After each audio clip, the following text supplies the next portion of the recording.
films du patrimoine italien, c'est-à-dire des classiques.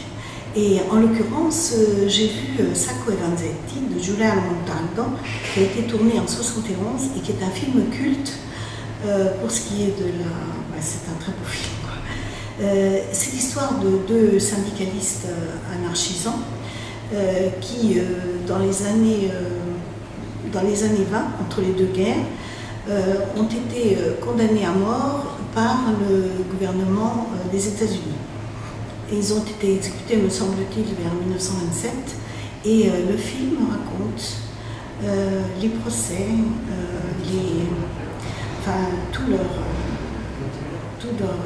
tous les ennuis et finalement la condamnation qu'ils ont eue pour des raisons de délit politique, finalement, pour des raisons d'idées politiques.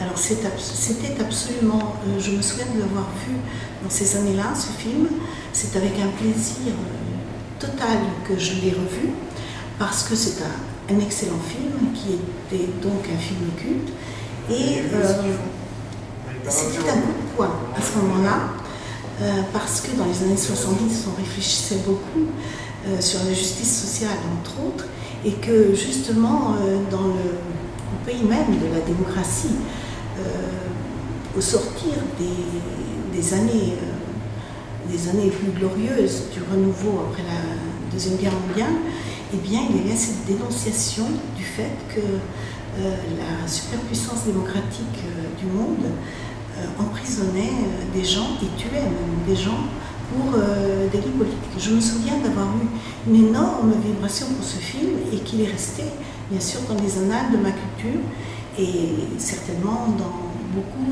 chez beaucoup de gens de ma génération.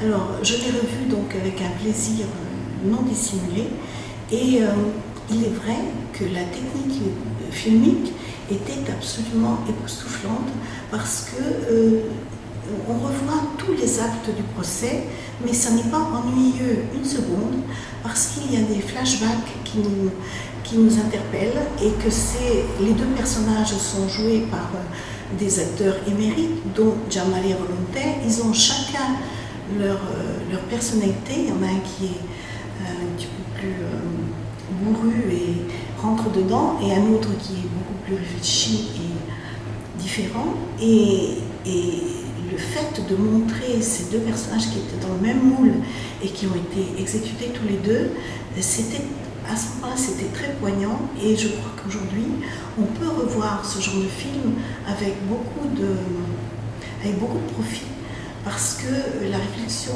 sur la liberté d'expression, la liberté des idées et la liberté politique c'est quelque chose qui est toujours actuel et qui se pose peut-être même plus que jamais.